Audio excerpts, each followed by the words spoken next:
All right, welcome. Today, we're going to break down this really powerful idea drawn from a sermon by Grace Oasis.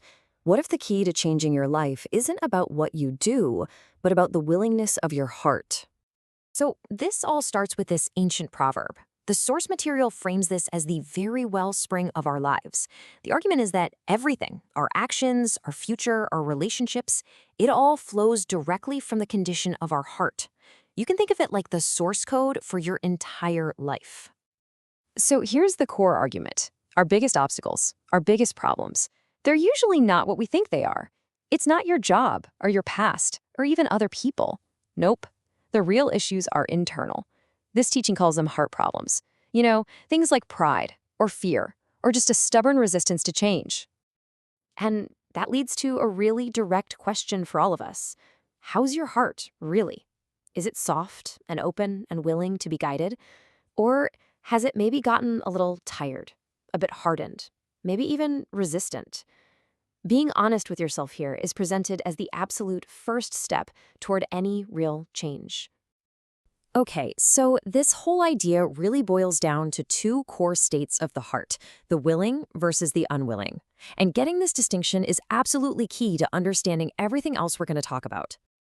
Now, this is so important. A willing heart doesn't mean a perfect heart, not at all. It's not about never making a mistake. It's simply about having a genuine desire to follow, a conscious choice that just says, yes, I want to. And it's driven by love and trust, not because you feel like you have to. And when you put them side by side, the difference is just, wow, it's stark. You've got the willing heart on one side, it's open, it listens, it takes responsibility. And then you have the unwilling heart. It's defensive, it needs a push, and it's always blaming someone or something else. It's really the difference between surrender and, rebellion. This brings up a huge point.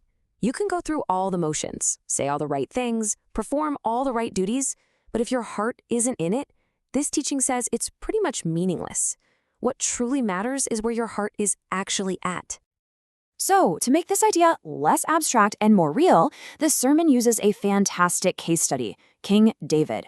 He is a powerful example of what an imperfect but willing heart actually looks like in the real world.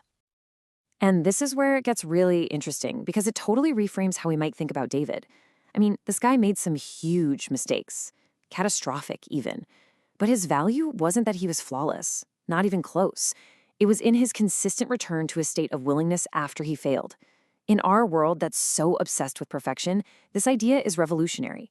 What's valued most isn't your track record, but the orientation of your heart. And you can see this so clearly in his prayers. This one is all about wanting that deep internal renewal. He's not just saying, oops, help me fix my behavior. He's begging for a whole new heart. He wants to be made right from the inside out. That is the willing heart in action. And here's another key trait of that willing heart. He's literally inviting scrutiny. He's not hiding, not making excuses. He's saying, come on in, search me, correct me. That kind of radical openness to being seen and changed is just central to this whole concept. And finally, this prayer, it really shows his ultimate goal. It goes beyond his words and his actions. He wants the meditation of his heart, the deepest, most private thoughts, to be aligned. Wow, that's the level of willingness we're talking about here. Okay, so if a willing heart is the goal, how in the world do we get there? It's a great question. And the good news is this message doesn't just point out the problem, it actually gives us a practical roadmap.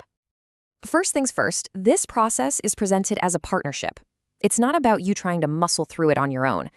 The idea here is that God actually provides both the desire to change, the will, and the power to do it, the act. Your role is to simply cooperate with that work. So these steps really take this big idea and make it something you can actually do. It all begins with something so simple, just saying yes, an act of opening up. From there, you move on to inviting that examination, asking to be corrected. Step 3 is about surrender, letting go of the stuff you want to control. And finally, you have to guard it. You have to actively protect that new openness by being mindful of what you let in. And this brings us right back to the one thing that kicks this whole process off, your choice. The teaching is super clear on this.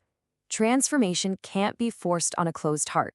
It all, and I mean all, waits for your yes. That single act of willingness is what unlocks the door. All right, so we've talked about the problem, the example, and the process. But what's the end game here? What's the ultimate promise and the final challenge that's being offered? And here it is. This is the ultimate promise, a complete transformation.